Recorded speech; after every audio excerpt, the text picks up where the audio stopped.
দর্শক স্বাগত আমাদের নিয়মিত টক শো। এই সময় আমি জহিরুল আলম সঙ্গে আছি আপনাদের। দিনের শিরোনামগুলো বলছি, এরপরে আলোচনায় যাব, অতিথিদের সঙ্গে পরিচিত হব। সীতাকুণ্ডের আগুন নিয়ন্ত্রণে এসেছে, কন্টেইনার ডিপো ঝুঁকিমুক্ত ঘোষণা করেছে সেনাবাহিনী। যত প্রভাবশালী হোক দায়ীদের বিরুদ্ধে ব্যবস্থা নেওয়া হবে। অগ্নিকাণ্ডে মৃত্যুর দায় মালিককে নিতে হবে, মানবাধিকার কমিশন বলেছে কথা, এবং প্রভাবশালীদের বিরুদ্ধে ব্যবস্থা নেওয়ার কথা স্বরাষ্ট্রমন্ত্রী বলেছেন। প্রধানমন্ত্রী আজকে আবারও বলেছেন যে একটি পক্ষ সরকার উৎখাতের অপচেষ্টা চালাচ্ছে। তিনি এটাও বলেছেন যে কিছু নেতার বিরুদ্ধে শ্রমিক উস্কে দেওয়ার অভিযোগ উঠেছে। এই প্রসঙ্গ আছে। মাঙ্কি পক্সের আক্রান্ত সন্দেহে একজন হাসপাতালে ভর্তি হয়েছেন, তবে স্বাস্থ্য অধিদপ্তর থেকে বলা হয়েছে যে এ ধরনের কোনো ঘটনা নেই। সেটি একটি খবর। এছাড়া আজকে জাপান অ্যাম্বাসেডর বলেছেন যে বাংলাদেশে আগামী নির্বাচনটি তারা সুন্দর এবং সুষ্ঠু দেখতে চান। এর আগে আমেরিকান অ্যাম্বাসেডর বলেছেন বিদেশিরা কথা বলছেন, সেই বিষয়ে আবার প্রতিক্রিয়াও আছে। পররাষ্ট্রমন্ত্রী এর মধ্যে সাংবাদিকদের কিছু পরামর্শ দিয়েছিলেন ইত্যাদি। এই বিষয়গুলো নিয়ে আজকে কথা বলবো। শুরুতে পরিচিত হব। রয়েছেন জনাব মোস্তফা ফিরোজ, দুজন সিনিয়র জার্নালিস্ট, মোস্তফা ফিরোজ এবং জনাব জয় মামুন। স্বাগত আপনাদের দুজনকে। জনাব জয় মামুন, সীতাকুণ্ডের পরিস্থিতিটা নিয়ন্ত্রণে এসেছে, কিন্তু একটা ভয়াবহ ব্যাপার যে মৃত্যু ঘটনা ঘটেছে। আমাদের আসলে এই ব্যবস্থাপনাগুলো নিয়ে আপনার কি, এই দুর্যোগের পরে আপনার কি মনে হলো? আমার কাছে যেটি প্রথমেই মনে হয় সেটি হচ্ছে যে আমরা আসলে সর্বতোভাবে ব্যর্থ। এই ধরনের দুর্যোগ মোকাবেলার ক্ষেত্রে আমরা সাফল্যের পরিচয় দিতে পারছি না কোনোভাবে। আপনি যদি নিমতলির কথা ধরেন বা এর আগেও পুরনো ঢাকায় দেশের বিভিন্ন জুরাইন এবং সবশেষ এই যে সীতাকুণ্ডের ঘটনা, এখন শুনছি সেখানে কোনো বিস্ফোরক ছিল না, কিন্তু বিস্ফোরক না থাকলেও দাহ্য পদার্থ নিশ্চয়ই ছিল। এবং যেই কথা প্রথমেই বলা হয়েছিল মালিক পক্ষ থেকে যে শুধুমাত্র গার্মেন্টসের পণ্য আছে, এবং সেই কথা শুনে ফায়ার ব্রিগেডের কর্মীরা শুধুমাত্র পানি দিয়ে আগুন নেভানোর চেষ্টা করেছিল, এবং দেখা গেল যে সেখানে আসলে অন্য রাসায়নিক দ্রব্য রয়েছে। এই যে একটা মিথ্যা ডিক্লারেশন বা মিথ্যা ঘোষণা, মিথ্যা কথা বলা হলো দমকল কর্মীদের, সেজন্যই কিন্তু এই যে 9 জন 10 জন দমকল কর্মীর প্রাণ গেল। এটি আগুন নিভাতে গিয়ে দমকল কর্মীদের প্রাণ যাবে, এটি তো কোনো সাধারণ ঘটনা হতে পারে না। এবং এটি নিঃসন্দেহে সাধারণ আগুন লাগাতে একটা অপরাধ, আগুন কেন লেগেছে সেটির তদন্ত হবে, কিন্তু এই যে মিথ্যা তথ্য দেওয়া হলো এবং দমকল কর্মীদের প্রাণ গেল, এটির জন্য আমি জানি না এটা কি ধরনের মামলা হবে, হত্যা মামলা হবে কিনা। আমি মনে করি নিশ্চয়ই এটির হত্যা মামলা হওয়া উচিত, এবং পুরো ব্যবস্থাটার মধ্যে যে কোথাও খুঁত আছে সেটি খুঁজে বের করা দরকার। কিন্তু দুঃখের সঙ্গে বলতে হচ্ছে যে আমার আজকে মনে হচ্ছে যে এখন এই ঘটনাকে ভিন্ন খাতে প্রবাহিত করার চেষ্টা হচ্ছে নানা রকম ভাবে, রাজনৈতিকীকরণের চেষ্টা করা হচ্ছে। একদিকে হচ্ছে বিএনপি কথা বলছে এগুলো নিয়ে, তারা সরকারকে দায়ী করছে কোনো রকম তদন্ত ছাড়া, যে সরকারি দলের লোক যেহেতু মালিক, সরকারি দলের লোক মালিক হলে যে তিনি নির্দোষ হবেন বা দোষী হবেন এমন কোনো কথা নেই। মালিকের কতখানি অবহেলা আছে, কি তিনি করেছেন সেটাই দেখতে হবে। আবার সরকারের তরফ থেকে বলা হচ্ছে যে যারা পদ্মা সেতুর বিষয়ে কি বলে অপপ্রচার করেছিল তারা এখানে নাশকতায় জড়িত থাকতে পারে, তারিখ ঘোষণার পরে তারা এই ধরনের নাশকতায় জড়িত থাকতে পারে। তো এই ধরনের মন্তব্য খুবই অনভিপ্রেত এবং আমি কি বলবো যে বালখিল্য ধরনের আচরণ। যে মন্ত্রীরা যখন বলেন যে এখানে কোনো রাসায়নিক দ্রব্য ছিল না বা বিস্ফোরক ছিল না, বিস্ফোরক না থাকলে যে সেখানে আগুন লাগবে না তা তো না। এনটিভির ভবনে আগুন লেগেছিল, এনটিভির ভবনে তো বিস্ফোরক ছিল না। এখন তদন্ত হয়েছে 3টি বা 4টি বা অনেকগুলো কমিটি হয়েছে, সেই কমিটির রিপোর্ট আমরা জানি না, কিন্তু তার আগেই যদি মন্ত্রীরাই বলে দেন যে এখানে নাশকতা ছিল এবং সেই নাশকতা করেছে তারাই, যারা পদ্মা সেতুর বিপক্ষে কথা বলেছে, তো এই ধরনের বক্তব্য খুবই অনভিপ্রেত। এবং এই কারণেই আমাদের দেশের ঘটনাগুলোতে প্রপার কখনো তদন্ত হয় না এবং প্রপার বিচার হয় না। এবং আমার মনে হচ্ছে ইররিলেভেন্ট হতে পারে, তারপরে মনে হয় যে বাংলাদেশে যখন জঙ্গিবাদের উত্থান হলো, প্রচুর মানুষকে কিন্তু গুপ্ত হত্যা এইভাবে এখানে সেখানে মেরে ফেলা হতো, এবং সরকারের তরফ থেকে তখন শুধুমাত্র বিএনপি জামাত বলা হতো। আমরা বলতে গণমাধ্যম বোঝানোর চেষ্টা করেছি যে রাজনৈতিক সংঘর্ষ হামলা দেশে আছে, কিন্তু এর বাইরে বিএনপি জামাতের কাভারে, যেহেতু দোষ বিএনপি জামাতের হবে, অন্য কেউ যে সুবিধা নিচ্ছে না সেটি কিন্তু বলা যাচ্ছে না। যখন হলি আর্টিজানের ঘটনা ঘটলো তখন চোখে আঙ্গুল দিয়ে দেখিয়ে দেওয়া হলো সরকারকে যে আসলে এটি বিএনপি জামাত নয়, এটি প্রকৃতই জঙ্গি গোষ্ঠী, এবং সেটি আল কায়দা বা বাংলাদেশে তাদেরকে যে নামেই ডাকেন না কেন। তো এখানেও এইরকম ঘটনার ক্ষেত্রেও এই যে অগ্নিকাণ্ডের ঘটনা বা এরকম কি বলে বিস্ফোরণ এর ক্ষেত্রেও আমার মনে হয় নিরপেক্ষ একটা তদন্ত হওয়া দরকার, যেখানে কোনো রকম রাজনৈতিক প্রভাব থাকবে না এবং যেখানে সরকারি লোকজনের আগে ভাগে কথা বলার কোনো দরকার নেই। তারা মন্তব্য করবে পরে যে আচ্ছা তদন্ত কমিটি হয়েছে, তদন্ত কমিটি বলবে কি হয়েছে, নাশকতা নাকি ষড়যন্ত্র নাকি দুর্ঘটনা নাকি অবহেলা নাকি ভুল, সেটা তো পরে দেখা যাবে। আগে মন্তব্য করলে হয় কি যে আসল অপরাধীরা পার পেয়ে যায়। এটি হচ্ছে আমার প্রাথমিক বিশ্লেষণ। এটা তো একটা আদর্শ আমাদের চাওয়া প্রত্যাশা, কিন্তু বাংলাদেশে কি সেই বাস্তবতা আছে? না, এটাই তো মানে খুবই এই কারণেই তো সবকিছু আমরা সেই 2010 সালে প্রথম নিমতলি, তারপর চুড়িহাট্টা, তো ওইটা আমরা পুরনো ঢাকা গেঞ্জি এলাকা ওইগুলি করে হ্যাঁ ওগুলি আমরা খুব একটা করিনি, কিন্তু যখন সীতাকুণ্ড জায়গাটা হলো এটার সাথে কিন্তু চট্টগ্রাম বন্দরের একটা সংশ্লিষ্টতা আছে, তাই না? সেখান থেকে আমদানি রপ্তানি বাণিজ্যের একটা ওই চট্টগ্রাম বন্দরকে ঘিরেই কিন্তু এতগুলো কন্টেনার ডিপো গড়ে উঠেছে। তো এই ঘটনাটা কিন্তু একটা আমাদের যে প্রধানতম বন্দরের একটা ভাবমূর্তির উপর একটা প্রভাব পড়েছে এবং এটার যে আন্তর্জাতিক মানের একটা নিরাপত্তা ব্যবস্থা থাকা উচিত ছিল। মানে আমি মামুনের সাথে একদম সম্পূর্ণ একমত। এখানে ধরেন আজকে যদি এটা আওয়ামী লীগের মালিক এই কোম্পানিটার নাকি বিএনপির মালিক হলে তো আরে বাপরে সর্বনাশ হয়ে যেত। যাই হোক, কিন্তু এইটা অনুসন্ধানের দায়িত্ব না। অনুসন্ধানের দায়িত্বটা হলো যে এই ধরনের যে কেমিক্যাল এখানে আসছে কিনা, সেখানে রাখা নিরাপদ কিনা, বা সেখানে রাখলেও তার নিরাপত্তা ব্যবস্থা কতটুকু, এইটার যে কাজগুলো যেই সরকারি সংস্থাগুলো করে তারা কতটুকু করলো বা করলো না কেন। ধরেন প্রভাব থাকতেই পারে, প্রভাবশালীদেরই তো এই ধরনের কন্টেনার ডিপো, এটা কি আমরা করবো নাকি? নেদারল্যান্ডের কোন ব্যবসায়ীকে নিয়ে এসে এটা কি আমাদের পক্ষে সম্ভব? প্রভাবশালীরাই করবে। তো প্রভাবশালীরাই তো রাজনীতি করে। তো ওই সমস্ত কোশ্চেনগুলি যখন কি তোলা হয়, যেমন বিএনপির পক্ষ থেকে তোলা হলো, এটা মানে খুবই দুঃখজনক। বিষয়টা তো ওইটা না, বিষয়টা হলো যে এইগুলি যথাযথ স্থানে রাখা, তার দেখভাল করা, ছাড়পত্র নেয়া, অনুমতি নেয়া, জায়গা নির্ধারণ করা, এই কাজগুলি যে সমস্ত সরকারি অনেকগুলো ডিপার্টমেন্ট আছে, এই যে তারা যে করলো না করার ফলে এখন কি হলো, এখন যখন নাকি পলিটিক্যাল বক্তব্য যখন নাকি দেয়া হলো, এর সাথে যখন নাকি পদ্মা সেতুকে লিঙ্ক করা হলো, আবার আরেক পক্ষ লিঙ্ক করছে রাজনীতি, যে এই আওয়ামী লীগ নেতার বলি এরকম ঘটনা ঘটছে, তখন হয় কি ওই যে যারা দায়িত্ব অবহেলা করলো তারা কিন্তু পার পেয়ে যায়। এবং এই কারণে কিন্তু এমনিতেও আমাদের কিন্তু কোনো সুপারিশই বাস্তবায়ন হয় না। এই যে আমরা সেই 2010 সালে যে নিমতলির পরে 17টা যে সুপারিশ হলো, কিন্তু নাশকতা হোক অথবা আগুন লাগা, বিএনপি লাগা অথবা আওয়ামী লীগের লোক, হোয়াট এভার, মানে যেভাবে বলা হচ্ছে, মামুন ভাই যে কথাটি বললেন যে আপনার এই ফায়ার ফাইটাররা সেখানে গেছে এবং তারা জানে না যে এখানে কি আছে।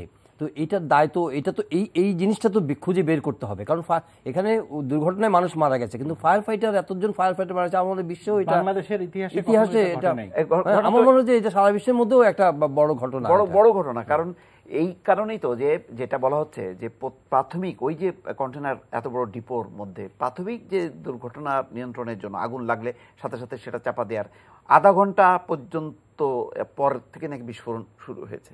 এই আধা ঘন্টার সময়ের মধ্যে যদি আগুনটা নেভানো যেত, তারপরে নাই বাইরের অন্যান্য দমকল বাহিনী টাহিনী বিভিন্ন জায়গা থেকে তারা এসে জড়ো হতো, কিন্তু প্রাথমিক যে কাজটা সেটাও তো করা হয়নি।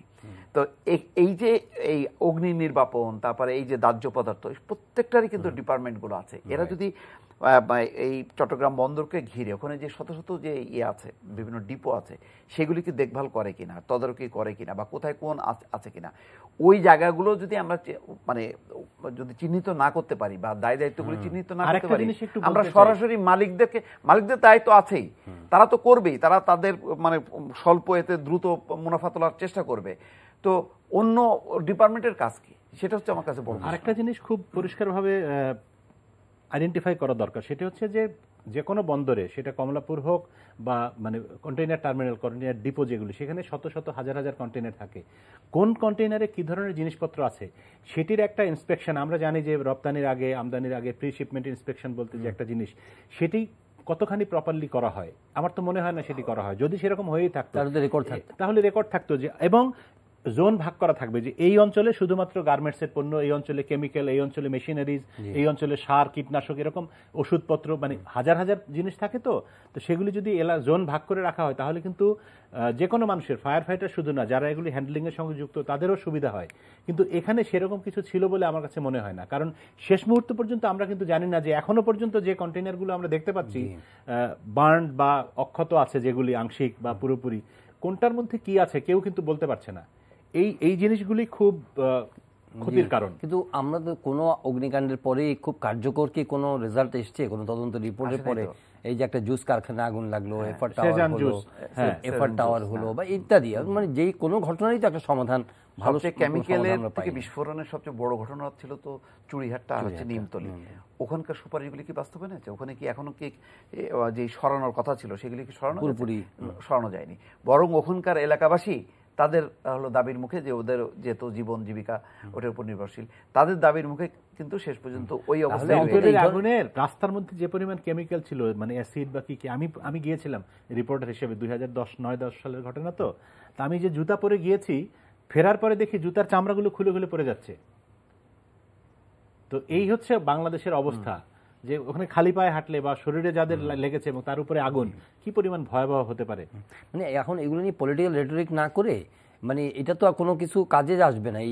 এই ধরনের ঘটনার পরে যদি রাজনীতির আলোচনা আসে, না সেটা তদন্ত করুক সরকার, একটা তদন্ত করে যে আসল ঘটনা দায়ী যারা। তথ্যমন্ত্রী হয়তো রাজনীতি বক্তব্য দেয়, কিন্তু স্বরাষ্ট্রমন্ত্রী আজকে কিছু একটা ঘটেছে, এই যে একটা, এবং নৌপরিবহন মন্ত্রীও বলেছেন, নৌপরিবহন মন্ত্রীও বলেছেন। এখন এটাই হলো সবচেয়ে দুঃখজনক, যে তদন্ত কমিটি তো হয়েছে, তদন্ত কমিটির রিপোর্টের জন্য আমরা অপেক্ষা করি, তার আগে আমরা দেখি কোথায় কি হয়েছে, কোথায় কতগুলো কন্টেইনার ছিল, কি কি ছিল না ছিল, সেই সব রিপোর্টগুলি আসার আগেই যদি মনে করি যে একটা পলিটিক্যাল বক্তব্য দিয়ে একটা স্ট্যান্ড নিয়ে নিলাম, তাহলে তো জীবনেও সুষ্ঠু তদন্ত হবে না, বা সেই তদন্ত, যে তদন্ত হবে সেটাও মানে বায়াস তদন্ত হবে।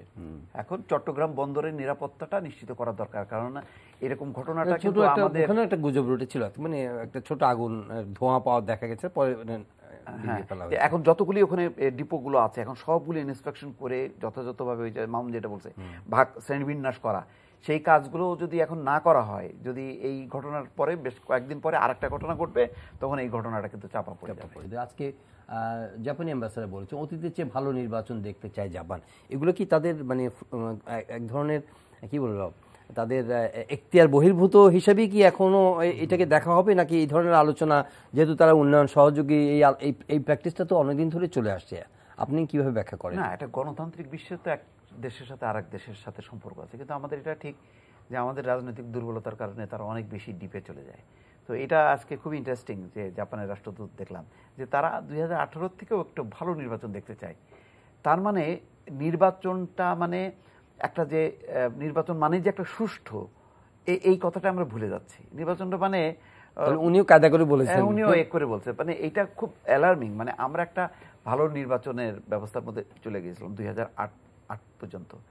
এরপরে যে এর নামলাম, এখন মনে হচ্ছে 18 থেকে একটু যদি ভালো হয়, তারপর যদি একটু ভালো হয়, কেন? আমরা নির্বাচন মানেই তো এটা সুষ্ঠু, নিরপেক্ষ, অবাধ, অংশগ্রহণমূলক। এটাই হচ্ছে জাপানের বা আমেরিকা চাইতে হবে কেন? এটা তো আমাদেরই চাওয়া, আমাদেরই চাইতে হবে। কিন্তু তারা এত বেশি হতাশ যে মনে হচ্ছে যে একটু যদি ভালো হয় তাহলে ঠিক আছে, এরকম বেটার। তো এটা আমাদের জন্য আসলে লজ্জাস্কর। আকার ইঙ্গিতে ওনাদের কথার যদি আমরা মর্মার্থ যদি বিশ্লেষণ করি, এটা আমাদের জন্য লজ্জা। এই জন্যই বলি যে আমাদের এইটা কিন্তু আমরা টকশো দিয়ে ঠিক করতে পারবো না। এটা রাজনীতিকদের মধ্যে যদি বোধোদয় না হয়, তারা যদি ঠিক না করে যে সুষ্ঠু নির্বাচন কোনটা আর অসুষ্ঠু কোনটা, এই ডেফিনেশনটা যদি তারা ঠিক না করেন, তাহলে আমরা এই কালিমা নিয়ে আমরা চলতে থাকবো। ওই গণতান্ত্রিক সম্মেলন হবে, কখনো আমরা দাওয়াত পাবো, কখনো দাওয়াত পাবো না, এরকম একটা ডামাডোলের মধ্যে থাকতে হবে। দাওয়াত পাওয়া না পাওয়া এটার মধ্যে তো এক ধরনের আন্তর্জাতিক, সেটাও দেখেন। আবার পররাষ্ট্রমন্ত্রী বলছে যে না, সবচেয়ে গণতন্ত্রের যেখানে সংকট আছে ওইসব দেশগুলোকে দাওয়াত দেওয়া হয়েছে। তার মানে আমরা গণতন্ত্রের পরীক্ষায় উত্তীর্ণ হয়েছি, সুতরাং আমাদেরকে নসিহত করার কিছু না, এই কারণে আমাদেরকে দাওয়াত দেয়নি। কিন্তু পরে তো দেখা গেল যে না, যখন স্যাংশনটা আসলো তখন তো বোঝা গেল যে না, আমাদের আসলে গণতন্ত্রের সংকট আছে, এই কারণেই আমাদেরকে মাইনাস করা হয়েছে। যাক, এখন যেটা যেই কথাটা বললেন সেটা হলো যে এই যে জাপান একবার বলে, জার্মান একবার বলে, একবার আমেরিকা বলে, একবার ব্রিটেন বলে, একবার ইউরোপীয় ইউনিয়ন বলে, এই যে এতগুলো জায়গার থেকে যখন নাকি বলতে থাকে ভিন্ন ভিন্নভাবে, তখন প্রতিটা আমাদের যেমন বেঁধে, আবার এটা বাস্তবতা, এটা আমাদের অস্বীকার করার উপায় নেই। বাস্তবতা আছে বলেই তো তারা বলছে এবং সেটা তো সমর্থন করছে। যেমন স্যাংশন, আপনি এক পক্ষ হ্যাপি, আরেক পক্ষে আনহ্যাপি। হ্যাপি কারা? হ্যাপি হচ্ছে বিএনপি সহ বিরোধী দল, তারা মনে করছে হ্যাঁ এটা যৌক্তিক, আমরা কিছু করতে পারিনি, শালারা এবার দিয়ে এটা সাইজ করছে, এরকম একটা ভাব আর কি। তো আবার আনহ্যাপিতে এটা আবার জন্য অন্য দিক দিয়ে আমাদের এটা অবশ্যই দেশের একটা মর্যাদার জন্য, ভাবমূর্তির জন্য ক্ষতিকর। কিন্তু আমাদের বিভক্তিটা এমন যে আমেরিকা স্যাংশন দেয় তাতে এক পক্ষ খুশি হয়, আরেক পক্ষ অখুশি হয়। কিন্তু দেশের 12টা বাজে। মূল কথা হচ্ছে যে আমার কাছে যেটি মনে হয় যে বিদেশিরা যে এই যে আমাদের নির্বাচন নিয়ে, গণতন্ত্র নিয়ে, শাসন ব্যবস্থা নিয়ে কথা বলে, এটি কিন্তু অনধিকার চর্চা না। কারণ হচ্ছে আমরা তো নানাভাবে তাদের উপরে নির্ভরশীল। আমরা তাদেরকে কি বলি, ডেভেলপমেন্ট পার্টনার, উন্নয়ন সহযোগী। তাদের কাছ থেকে আমরা প্রচুর পরিমাণে সাহায্য নেই, টাকা নেই, পয়সা নেই, ঋণ নেই, এবং তাদের টাকায় আমাদের স্বাস্থ্য ব্যবস্থা চলে, আমাদের শিক্ষা ব্যবস্থা চলে, আমাদের কৃষিতে, নানা জায়গায় আমাদের মানব সম্পদ উন্নয়ন, কোন জায়গায় না বিদেশের অর্থায়ন আছে। তো সেখানে আপনি আমার কাছ থেকে টাকা নেবেন, আমার কথা শুনবেন না, সেটা তো হতে পারে না। তারা আমাদেরকে ঋণ দেয়, সাহায্য দেয়, অর্থ দেয়, উন্নয়ন সহযোগী হিসেবে। তারা অবশ্যই চাইবে যে বাংলাদেশে একটা গণতান্ত্রিক ডিপেন্ডেন্স তো অনেক কমে গেছে এখন বাংলাদেশের। কমে গেলেও শূন্য তো হয়নি, এখনো প্রচুর পরিমাণ বিদেশ নির্ভরতা আছে আমাদের। এবং একটা জিনিস হচ্ছে যে তারা যখনই কোনো টাকা দিবে, যখনই আপনি তাদের কাছ থেকে কোনো সুবিধা নেবেন, তখন নিশ্চয়ই তাদের কথা শুনতে হবে। এবং তারা যে কথাগুলো বলে সেগুলো যে খুব অন্যায় অযৌক্তিক কথা তা তো না। তারা তো বলছে না যে আমরা এখানে একতরফা নির্বাচন চাচ্ছি, বা আমরা চাচ্ছি যে বিএনপিকে ক্ষমতায় তুলে দাও, বা আমরা এমন কিছু চাচ্ছি না যেটা এই দেশের মানুষ চায় না। তারা চাচ্ছে খুবই সাধারণ একটা একদম বুকিশ ভাষায় যেটা কি বলে যে গণতন্ত্রের প্রাথমিক কন্ডিশন হচ্ছে যে একটা সুষ্ঠু, সুন্দর, নিরপেক্ষ নির্বাচন, যে নির্বাচনে প্রার্থীরা সবাই নির্বাচনী প্রচারণায় অংশ নিতে পারবে, সাধারণ মানুষ, ভোটাররা ভোট দিতে পারবে, এবং ফলাফলটা ঠিকমতো ঘোষিত হবে। এই তো বিষয়। তো এখন এই চাওয়ার মধ্যে তো কোনো দোষ আছে বলে আমার কাছে মনে হয় না। এই চাওয়া আপনি আমি আমরা যেমন চাই, দেশের সাধারণ মানুষ চায়, বিদেশিরা, আমাদের উন্নয়ন সহযোগীরা, আমাদের বন্ধুরাও চায়। আমরাও তো যখন বাইরে কোথাও যাই, যদি রিপোর্টার হিসেবে আমি বিভিন্ন নির্বাচন কভার করতে গিয়েছি, সেখানে যদি কোনো ত্রুটি খুঁত আমাদের চোখে পড়ে, আমরা সেগুলো নিউজ করেছি, বা আমরা সেগুলো তুলে ধরেছি যে এখানে এই সমস্যা, এটা হওয়া উচিত না। নির্বাচন না, যে কোনো একটা সিস্টেমের মধ্যে থাকা উচিত। সব প্রক্রিয়ারই যে ফর্মুলার মধ্যে না থাকলেই তো সেখানে সমস্যা তৈরি হয়। তো বাংলাদেশে যদি নির্বাচন প্রক্রিয়া ঠিক না হয়, যদি সরকার গঠন প্রক্রিয়া ঠিক না হয়, তাহলে এদেশে রাজনৈতিক স্টেবিলিটি নষ্ট হবে, আবার একটা অস্থিরতা তৈরি হবে, এবং যারা আমাদেরকে সাহায্য দিচ্ছে তাদের সাহায্যটা প্রপারলি কাজে লাগবে না। এটা তাদের প্রধান উদ্বেগের জায়গা। তো সেই জন্য আমার কাছে মনে হয় না যে তারা খুব অন্যায় কোনো কথা বলছে, এবং এটিকে বিদেশিরা বলছে বলে এটাকে তাচ্ছিল্য করা উচিত, সেটি আমার কাছে মনে হয় না। আর একটা জিনিস হচ্ছে যে বাংলাদেশের প্রধান দুটি রাজনৈতিক শিবির, মানে আমি বলছি যে বিএনপি এবং আওয়ামী লীগ, এদের সঙ্গে তো অনেক জোট মহাজোট যাই বলেন না কেন, কিন্তু এই দুই শক্তি যখন ক্ষমতায় থাকে তখন তারা একরকম ভাবে কথা বলে, এক ভাষায়, আর যখন ক্ষমতার বাইরে থাকে, বিরোধী দলে থাকে, তখন তারা অন্য ভাষায় কথা বলে। এখন বিএনপি এই বিদেশিদের কাছে যত নালিশ করছে, তাদের কাছে যত ধর্ণা দিচ্ছে, তাদের কাছে যত অভিযোগপত্র মেইল করছে, এটা করছে, সেই একই কাজ আওয়ামী লীগ যখন বিরোধী দলে ছিল তারাও করেছে। এবং ঢাকার প্রচুর বিভিন্ন রাজনৈতিক রাষ্ট্রদূত যখন ঢাকায় আসতেন, তারা তখন সুধা সদনে গিয়ে তখনকার বিরোধী দলের নেতার সঙ্গে দেখা করতেন, এবং তারপরে ব্রিফিং হতো, আমি রিপোর্টার হিসেবে সেগুলো কভার করেছি। সেখানে তো একই রকম কথাবার্তা হতো, গণতান্ত্রিক প্রক্রিয়া ঠিক রাখতে হবে, নির্বাচন সুষ্ঠু হতে হবে, জনগণের ভোটের অধিকার নিশ্চিত করতে হবে। তো সেইখানে স্টিফেন নিনিয়ান, জিমি কার্টার, তারাঙ্কো, আমরা তাদেরকে ডেকে নিয়ে এসেছি। তো এখন আমি যদি হঠাৎ করে বলি যে না আমাদের কারো দরকার নাই, সেটা তো সম্ভব না। এই জন্য আমার কাছে একটা হতে পারে, আপনি যেটা বললেন, একটা হতে পারে যে আমরা খুবই আপনি যেটা প্রথমে ইঙ্গিত করলেন, আমাদের সেই মুরদ আছে, শক্তি আছে, আমরা কারোর কথা শোনার প্রয়োজন নাই, আমাদের ইকোনমিক্যালি আমরা স্বাবলম্বী আছি, সুতরাং তখন হয়তো যুক্তরাষ্ট্রের মতো ইকোনমিক্যালি আপনি প্রথমত আমরা সেই লেভেলের স্বাবলম্বী না। কারণ এই যে আমরা মধ্যম আয়ের দেশে উত্তীর্ণ হচ্ছি, আমাদের বৈদেশিক সাহায্যের পরিমাণ কমে যাচ্ছে, আগামীতে যদি আরো ভালো হয়, আমাদের এলডিসি থেকে পুরোপুরি বের হয়ে যাওয়ার পরে আরো কমে আসবে, তখন কিন্তু আমাদের নিজেদের জন্য একটা চ্যালেঞ্জও আছে।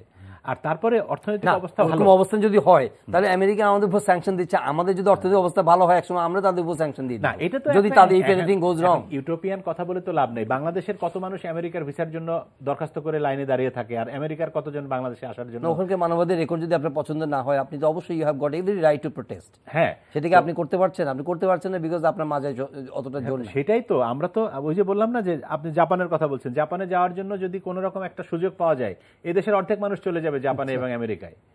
তো সেইখানে তাদের কথা আপনি অগ্রাহ্য করবেন পুরোপুরি তার কোনো সুযোগ নেই। এই জন্যই আমার কাছে মনে হয় যে তাদেরকে অসম্মান না করে, তারা এটা কথা বলছে, এটা নিয়ে অনেকে আবার তুচ্ছ তাচ্ছিল্য করে সরকারের লোকজনের ভিতরে আমি দেখি, এটিকে খুব স্বাভাবিকভাবে দেখলেই হয় যে হ্যাঁ ভাই, আমরাও তো চাই সুষ্ঠু নির্বাচন, আমরাও চাই দেশে একটা গণতান্ত্রিক ব্যবস্থা, আমরাও চাই শান্তি, উন্নয়ন, অগ্রগতি, স্থিতিশীলতা, কে না চায়?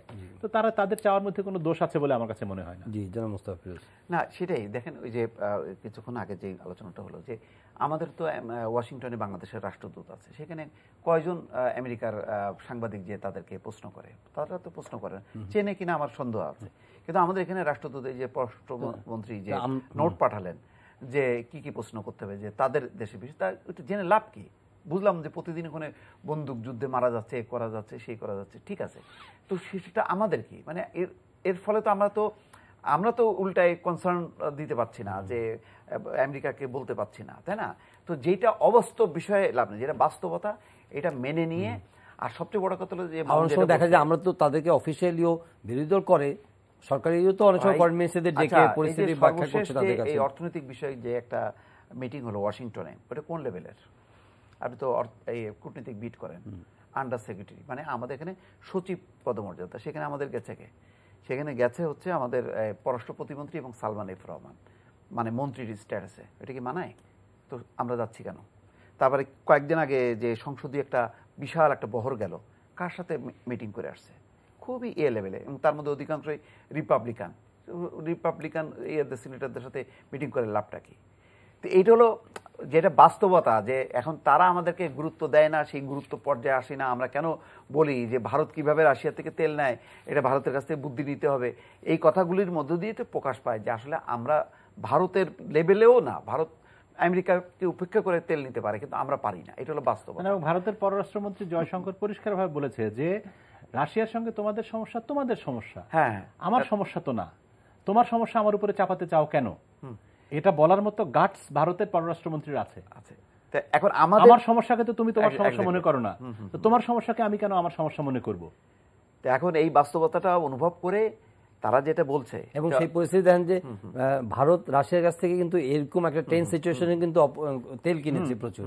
আমাদের কাছে প্রস্তাব আসলেও আমরা কিন্তু সেটা নাকচ করে দিয়েছি। সেটা আবার আমাদের পররাষ্ট্রমন্ত্রী নাকি সেটার জন্য আবার বলেছেন যে প্রতিবেশী সঙ্গে পরামর্শ করতে হবে। আচ্ছা, আমরা একটা বলি, পররাষ্ট্রমন্ত্রী বলেছেন পরামর্শ করতে হবে, ভাবতে হবে, আর পরের দিনই আমাদের জ্বালানি প্রতিমন্ত্রী বলে দিয়েছেন যে না, আমরা ক্যাপাসিটি নেই আমাদের, ক্যাপাসিটি। আচ্ছা, আমরা একটা কথা বলি যে আমরা যদি এরকম গণতন্ত্রের সংকটে থাকা এরকম আফ্রিকার কিছু দেশ আছে, সেই সব দেশে যদি আমরা ভিজিটে যাই, আমরা তো গণতান্ত্রিক দেশের একটা সদস্য, তাই না?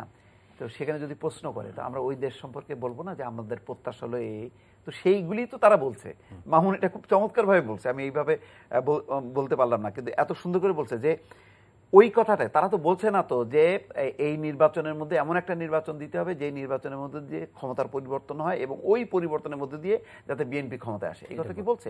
তো এই তারা যে কথাটা বলছে, এটা তো সার্বজনীন কথা, এটা তো গণতন্ত্রের কথা, আমাদের সংবিধানের কথা। এটা আমার কাছে একটু লজ্জা লাগছে যে আমাদের সংবিধানের কথা তারা বলছে, আর আমাদের সংবিধান অনুযায়ী সেটা ইমপ্লিমেন্ট করার মতন সৎ সাহস আমাদের রাজনীতিবিদরা বলছেন যে আইনের কথা, যে জেনেভা কনভেনশন অনুযায়ী একটা দেশের রাষ্ট্রদূতরা তো এই ধরনের ইন্টারনাল অ্যাফেয়ার্সে নাক গলানোর কোনো সুযোগ নাই। না, নাক কিন্তু আপনি যদি টেকনিক্যাল জায়গায় আসেন, নাক তারা গলাচ্ছে না। তাদেরকে যখন আপনি প্রশ্ন করেন তারা উত্তর দিবে না, কথা বলার। আমরা আবার প্রশ্নবিদ্ধ হয়ে সাংবাদিকরা কেন তাদের প্রশ্ন করে, এগুলো দেশের ব্যাপারে তাদের কাছে কেন জানতে চায় না? তাদের কাছে জানতে চায় কারণ তোমরা পলিটিশিয়ানরাই তো সবচেয়ে বেশি কথা বলো এগুলো নিয়ে। কেন পররাষ্ট্রমন্ত্রী আমেরিকায় গিয়ে বলে আসছে যে নির্বাচনে বিএনপিকে আনার চেষ্টা হচ্ছে, পররাষ্ট্রমন্ত্রী যাতে তাদেরকে বলছে যে আপনারা চেষ্টা করেন, পরে অবশ্য অস্বীকার করছে। এক এক সময় কথাবার্তার তো কোনো ইয়ে নাই, মানে ইয়েটা নেই, মানে এক এক সময় এক এক রকম কথা বলছে। এখানে আসার পরে আবার বলে যে মার্কিন দূতাবাসে বাঙালি কিছু স্টাফ আছে, কর্মকর্তা আছে, তারা এই সমস্তগুলির তথ্য দিচ্ছে। তো এই সমস্ত কথাবার্তার মধ্য দিয়ে আমাদের দুর্বলতাটাই কিন্তু প্রকাশ পাচ্ছে। কিন্তু বাস্তবতাটা হলো এই যে আমাদের যে মানে ওরা বলুক আর না বলুক, আমরা তো বুঝি যে আমাদের 2018 নির্বাচনটা ভালো হয়নি, 14 নির্বাচনটা ভালো হয়নি।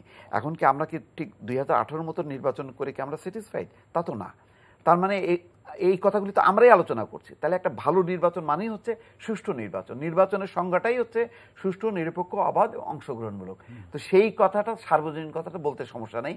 আর এই সার্বজনীন বিষয়টা ইমপ্লিমেন্ট করার দায়িত্ব হচ্ছে রাজনৈতিক কর্তৃপক্ষের। তারা 2018 নির্বাচনে তারা এন্ডোর্স করেছে না, তারা ওই নির্বাচনে জয়ী পার্টির সঙ্গে, সরকারের সঙ্গে তো তারা কার্যক্রম চালাচ্ছে। সেটা বাধ্য হয়ে, সেটা তো আমাদের এখানে সামরিক শাসন হলে সামরিক জান্তাদের সঙ্গেও কথা বলে।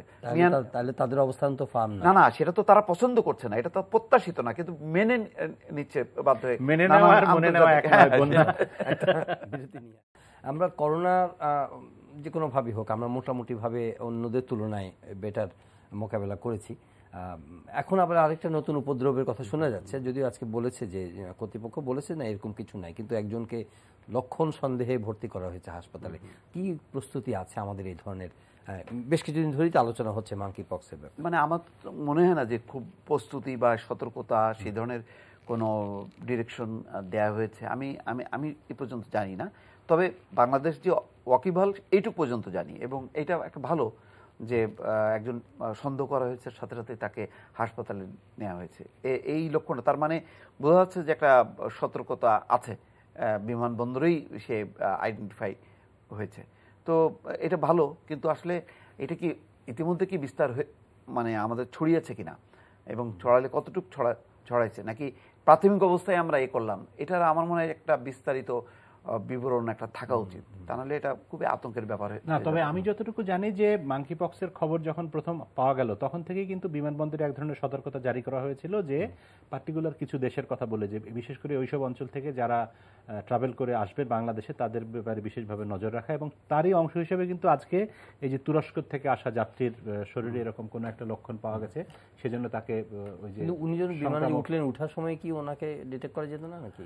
এবং সেটা তো আর জানি না, কিন্তু শেষ পর্যন্ত যে শনাক্ত করা গেছে সেটি একটি ভালো লক্ষণ। এবং কিন্তু বিভ্রান্তিকর ব্যাপার হচ্ছে যে আমরা টেলিভিশন, অনলাইন, পত্রিকা সকলেই খবর দিল যে এরকম একজন মাঙ্কি পক্সের রোগী সন্দেহে তাকে করা হয়েছে এবং হাসপাতালে ভর্তি করা হয়েছে, সংক্রামক ব্যাধি হাসপাতাল ইত্যাদি।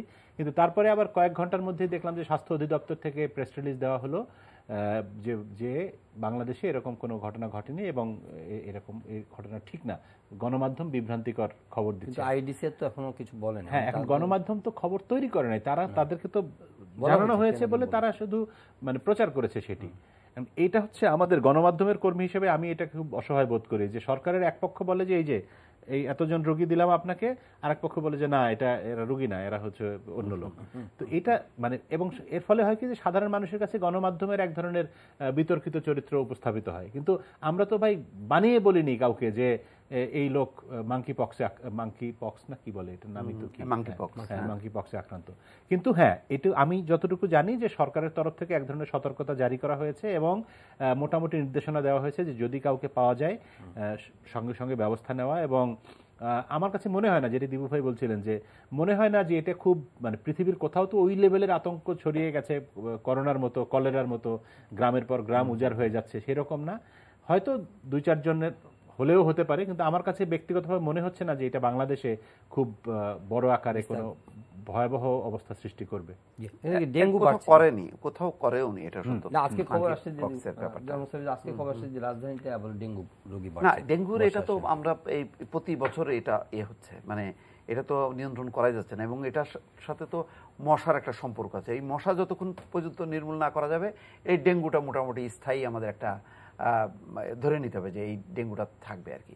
তো ওই জায়গাটাই তো আমি মনে করি না যে এত হইচইর পরে, বিশেষ করে গত মেয়র নির্বাচনের পর যেভাবে মেয়ররা প্রতিশ্রুতি দিয়েছিল যে, এবং বলা হচ্ছিল যে এর আগের যে দক্ষিণের মেয়র সাইদ খোকনের পতনটাই হলো মনে হচ্ছে যে ডেঙ্গুর কারণে। তো সেখান থেকে যে আমরা আবার নতুন মেয়রদেরকে পেলাম, তো তারা সেটা কতখানি করলো, মানে কতটা উন্নতি করলো, তা তো আমরা পাচ্ছি না, চিত্র পাচ্ছি না। বরং চিত্র যেটা পাচ্ছি যে মশার বিস্তার আছে, এবং এখনো বিভিন্ন জায়গায় ঢাকা শহরে গুলশান টুলশান অভিজাত এলাকা, এয়ারপোর্ট প্রচুর মশা। তো এই মশা থাকলেই এই সিজন আবার শুরু হবে ডেঙ্গু, সেখান থেকে তো আমরা মুক্ত হতে পারছি না। জি, নিশ্চয়ই। একটা ঘটনা ঘটেছে জুরাইনে, একজন সাংবাদিক তার স্ত্রীকে মোটরসাইকেলে নিয়ে যাচ্ছিলেন এবং ট্রাফিক তাকে ইন্টারসেপ্ট করেছে, তার সঙ্গে কনস্টেবল বোধহয় বাকবিতণ্ডা এবং তার উপরে একটা অপ্রীতিকর ঘটনা, ঝগড়াঝাটি। এরপরে স্থানীয়রা, ওনার স্ত্রীও লাঞ্ছিত, তারপরে স্থানীয় জনতা সেখানে প্রতিবাদ করে এবং ট্রাফিক বক্সে গিয়ে হামলা করে ইত্যাদি। আজকে এরকম একটা ভিডিও আমি অলরেডি সোশ্যাল মিডিয়াতে আমি দেখলাম এবং বেশ একটা নাজুক একটা পরিস্থিতি, শত শত মানুষের দেখলাম আর কি, মানে উত্তেজিত অবস্থাটা একটা চিত্র দেখলাম আর কি। তো বিস্তারিতটা জানি না। তো এই ধরনের ঘটনাগুলো আসলে তাৎক্ষণিকভাবে মানে কি বলে এই নিয়ন্ত্রণের জন্য যে এই উদ্যোগগুলি, এগুলি হয় কি অনেক সময় পুলিশ পাবলিক হয়, কিন্তু আমাদের দেখা যায় যে ওখানকার যে লোকাল যে জনপ্রতিনিধি তারা এসে যদি সামনে এসে দাঁড়ায় তাহলে নিয়ন্ত্রণ হয়। কিন্তু ঘটনাক্রমে এইসব জায়গায় আমরা কখনো দেখি না। নিউ মার্কেটের ঘটনার সময় আমরা দেখলাম যে পুলিশ আর কিন্তু ওই এলাকায় যে কাউন্সিলর আছে, ওই এলাকার যে লোকাল এমপি আছে, তাদের কিন্তু কোনো খোঁজ থাকে না। তো এইসব লোকাল প্রবলেমগুলি লোকাল প্রতিনিধিরা যতটা হ্যান্ডেল করতে পারে, এটা দিবর ভাই যেটা বলছেন একদম খুবই সত্যি কথা। যে আমার কাছে যেটি মনে হয় যে ঢাকা শহরে এই যে 100টা বোধহয় ওয়ার্ড, এখন কতগুলি আমি জানি না, 100টাই তো, 2 সিটি মিলিয়ে 100টা ওয়ার্ডের 100 জন কাউন্সিলর, এদের কাজ কি আসলে, এরা কি করেন? এদেরকে তো আমি যেই এলাকায় বাস করি সেখানে আমার কাউন্সিলরকে আমি মাঝে মধ্যে দেখি রাস্তায় হাঁটতে, উনি সন্ধ্যাবেলা বা কোনো একটা সময় দলবল নিয়ে 10-15 জন লোক নিয়ে রাস্তায় রাস্তায় হাঁটেন। ওনার একটা অফিস আছে ধানমন্ডি লেকের পাশে, একটা ডিঙ্গি রেস্টুরেন্টের মধ্যে একটা দেখলাম যে নতুন একটা অফিস কাউন্সিলরের নাম দেওয়া। কিন্তু আমি তাকে সেদিন কয়েকদিন আগেই বলছিলাম যে ধানমন্ডি লেকের, আমি যেহেতু ওই এলাকায় থাকি, পানি এত দূষিত, এত নোংরা, এত বৃষ্টি, মানে আপনারা যদি কেউ দেখেন টেলিভিশনে নিউজ করার মতো আর কি, যে এটা এরকম কেন, এটা ঠিক করছেন না কেন? বলেন এটা তো আমরা ইজারা দিয়েছিলাম যাদেরকে, তারা কাজ করছে না, ওদের মেয়াদ শেষ হয়ে যাচ্ছে, আর কয়েক মাস পরে তারপরে নতুন কোম্পানিকে দিব। তো এখন 6 মাস 1 বছর পরে কোম্পানির ইজারা শেষ হবে, ততদিনে তো আরো খারাপ অবস্থা হবে। এটার কোনো ব্যবস্থা নেওয়ার কোনো সিস্টেম নাই বা কিছুই নাই। তার মানে হচ্ছে, আমি মানে এই কথাটা বললাম এই জন্য যে মশার কথা একটু আগে বলছিলেন, ডেঙ্গু, তো এগুলিও তো কাউন্সিলরদের দায়িত্ব। মাঝে মধ্যে আমরা 2 মেয়রকে খুব তৎপরতা চালাতে দেখি এবং টেলিভিশন ক্যামেরা তাদেরকে লাইভ করে কাভারেজ দেয়, তারা ইন্টারভিউ দেয়, কিন্তু মেয়ররা তো আসলে পুরো একা ঢাকা শহরের সব কাজ করতে পারবেন না। প্রত্যেকটা ওয়ার্ডে একজন করে কাউন্সিলর আছেন, তারা যদি এই কাজগুলো না করেন তাহলে তো ঢাকা শহরের অবস্থা কোনোদিনও ভালো হবে না। এবং আমার কাছে খুবই অসহায় লাগে যে আমি দেখি না কাউন্সিলরদের এরকম কোনো ভিজিবল কাজ।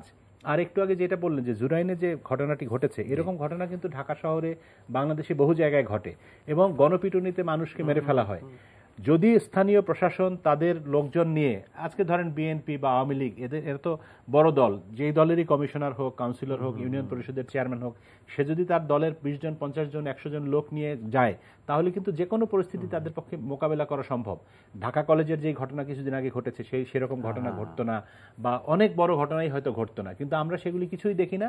কোনো একটা ঘটনা ঘটলেই মানে সকল দায়িত্ব যেন পুলিশের দায়িত্ব অবশ্যই আছে, কিন্তু রাষ্ট্রের সকল কাজ তো পুলিশের একার পক্ষে করা সম্ভব না।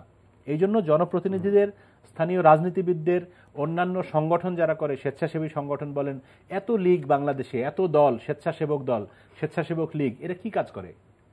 এরা তো এইসব কাজগুলো করার কথা, সামাজিক কাজ যেগুলো, ধান কেটেছে, ছাত্রলীগ, স্বেচ্ছাসেবক লীগের কর্মী ধান কেটেছে বা এই ধরনের কাজ। মনে আছে আমরা ছোটবেলায় কিন্তু এই যে করতাম চাঁদের হাট, হ্যাঁ, আমরা লোকাল পর্যায়ে কিন্তু ওই যে মশা ড্রেন পরিষ্কার করা, আমরা বিশ্ব সাহিত্য কেন্দ্র থেকে আমরা নিজেরা ঢাকা শহরের ড্রেন পরিষ্কার করেছি না, সেই কাজগুলি কার্যক্রম আছে এখন একদমই নাই।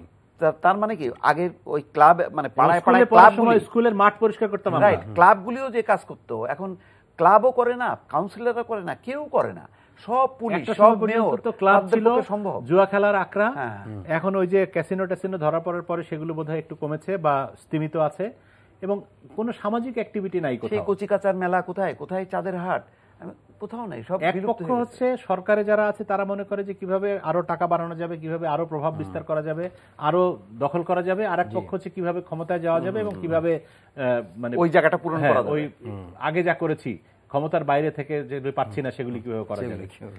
ধন্যবাদ জানান জয় মাহমুদ, ধন্যবাদ জানান মোস্তফা ফিরোজ। প্রিয় দর্শক, আজকের এই সময় শেষ করছি। দেখা হবে আবার পরের অনুষ্ঠানে। চাইলে আপনারা অনলাইনে অনুষ্ঠানটি দেখতে পারেন, ভিজিট করুন ntbd.com। এছাড়া ইউটিউব ভেরিফাইড ফেসবুক পেজে আমাদের জনপ্রিয় অনুষ্ঠান, খবরের আপডেট চাইলে আপনারা জেনে নিতে পারেন। দেখা হবে আবারও।